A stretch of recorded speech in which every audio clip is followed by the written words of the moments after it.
జై హింద్ దోస్తు, welcome to my channel defence వాళ్ళ 161 అండ్ ఈ రోజు మన టాపిక్ వచ్చేసి డిఫెన్స్లో నాకు చాలా నచ్చిన ఒక మంచి టాపిక్ గురించి మాట్లాడబోతున్నా. అదే వచ్చేసి అన్ని మతాలు ఒకటే, సర్వధర్మస్థల. డిఫెన్స్లో మనం చూసుకుంటే హిందూ అయినా, క్రిస్టియన్ అయినా, ముస్లిం అయినా సరే, సిక్ అయినా సరే, ఏ మతానికి చెందినవారు, ఏ కులానికి చెందినవారు సరే అందరికీ కూడా ఒకే ఒక ప్లేస్ ఉంటుంది. అదే సర్వధర్మస్థల అనమాట.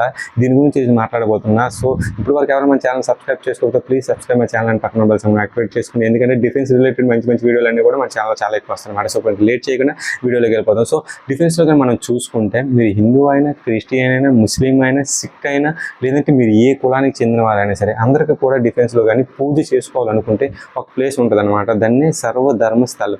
అన్ని మతాలకి కూడా ఒకటే ప్రదేశం అనేసి మన తెలుగులో అనమాట. సర్వధర్మస్థలం నుంచి హిందీలో ఉంటుంది అనమాట. సో ఏ మతానికి చెందిన వారైనా సరే అందరూ కూడా అక్కడికి వెళ్ళి పూజ చేసుకోవాలన్నమాట. సో ఎందుకు ఈ వీడియో గురించి మాట్లాడబోతున్నా అంటే రీసెంట్గా ఒక ఇన్సిడెంట్ జరిగిందనమాట. సో ఒక లెఫ్టినెంట్ అనమాట ఎన్డీఏ ఎగ్జామ్ని క్లియర్ చేసుకుని లెఫ్టినెంట్ అయ్యాడనమాట. ఆఫీసర్ అనమాట ఆర్మీలో. అంటే ఆర్మీలో ఎస్ఐ అనమాట అబ్బాయి ఏంటంటే ఒక సిక్ రెజిమెంట్ అనమాట. అది సిక్ రెజిమెంట్లో అబ్బాయి పోస్టింగ్ అయ్యాడు. సో అబ్బాయి అక్కడికి వెళ్ళిన తర్వాత ఏం చేశాడంటే సిక్కులు అనేవారు కాదు, ఎవరైనా సరే, ఏ మతానికి చెందిన వారు సరే, ఏ యూనిట్ అయినా సరే, మనం ఏదైనా సరే ఫైరింగ్ కానీ ఏదైనా మంచి ఇంపార్టెంట్ ఏదంటే ఒక మంచి ముఖ్యమైన పని చేసేటప్పుడు ఏంటంటే ఒక పూజ చేయడం అనేది డిఫెన్స్లో అలవాటు అనమాట. ఒక దేవుడికి నమస్కారం చేసుకొని పూజ చేసుకొని అందరూ కూడా బొట్టు పెట్టుకొని ఆ తర్వాత ఆ పని స్టార్ట్ చేయడం జరుగుతుంది అనమాట. సో అదే విధంగా వాళ్ళు ఏంటంటే సిక్కులు ఎవరైతే ఉంటారో వాళ్ళందరికీ గురుద్వారా అని ప్లేస్ ఉంటుంది అనమాట. సో వాయుగురువుని నమ్ముతారు వాళ్ళందరూ కూడా.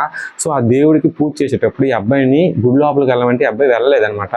సో వెళ్ళలేదు అండ్ దేవుడు ఇచ్చే ప్రసాదం తీసుకోలేదు, దేవుడిని నమ్మలేదనమాట. ఈ అబ్బాయి ఒక క్రిస్టియన్ అనమాట. నేను ఒక క్రిస్టియన్ని, నేను ఈ పని చేయను అని చెప్పాడు అనమాట. సో వాళ్ళు ఏం చేశారంటే సుప్రీంకోర్టులో కేసు పెట్టారనమాట ఈ అబ్బాయి మీద. ఎవరైతే ఈ ఆఫీసర్ ఉన్నాడు కదా లెఫ్టినెంట్ మీద, ఇతని మీద కేసు పెడితే ఈ అబ్బాయి ఏం చెప్పాడంటే నేను క్రిస్టియన్ని, వాళ్ళైతే సిక్కులు, సో అందువల్ల నేనేంటంటే వాళ్ళు పూజ చేయని చెప్పడం జరిగిందనమాట. సో డిఫెన్స్లో కానీ మీరు చూసుకుంటే నిజంగా ఒక యూనిటీ ఉండాలి. నార్మల్గా చెప్పాలంటే ఒక యూనిటీ ఉంటుంది.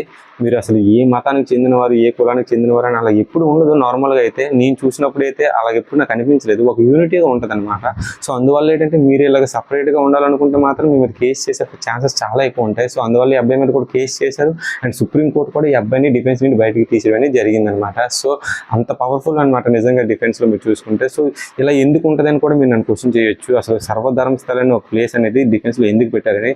సో మనం నార్మల్గా చూసుకుంటే ఒక్కొక్కసారి అంటే 48 hours కానీ 72 hours కానీ బయటికి పంపించేస్తారు అనమాట మనల్ని, కొంచెం ఇంపార్టెంట్ పని మీద. సో అది నేను చెప్పకూడదు. సో బయటికి పంపించేటప్పుడు వాళ్ళు మీకు అసలు ఫుడ్ అయితే ఏం ప్రొవైడ్ చేయడు.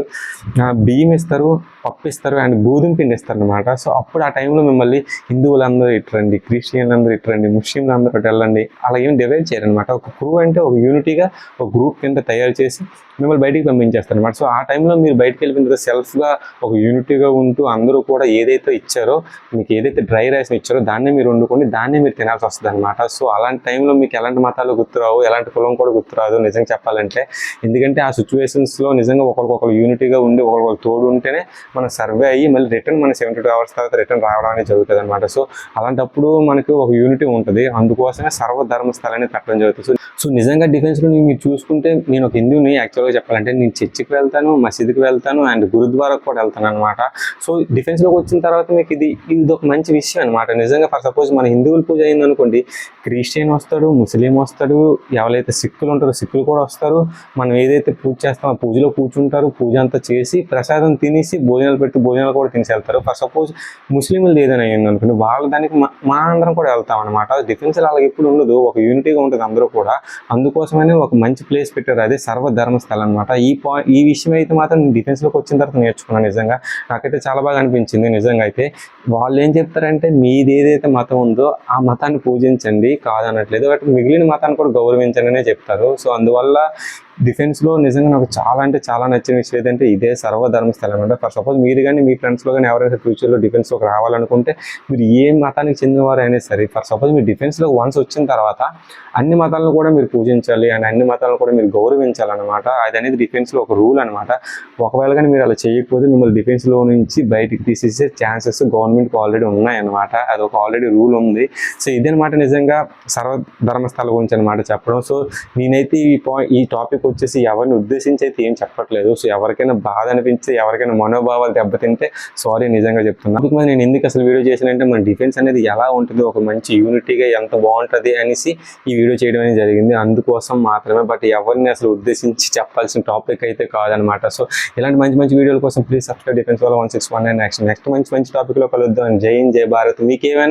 మీకు ఇంకేమైనా సరే టాపిక్ గురించి ఏమైనా డౌట్స్ ఉంటే నాకు కింద కామెంట్ చేయండి, నేను ఖచ్చితంగా మీకు రిప్లై చేస్తాను అనమాట. సో అన్న నాకు ఈ టాపిక్ గురించి ఏమైనా కొంచెం డిఫెన్స్ గురించి టాపిక్ గురించి వీడియో చేయాలంటే నేను ఖచ్చితంగా చేస్తాను అనమాట. నెక్స్ట్ మంచి వీడియోలో కలుద్దాం. జై హింద్, జై భారత్.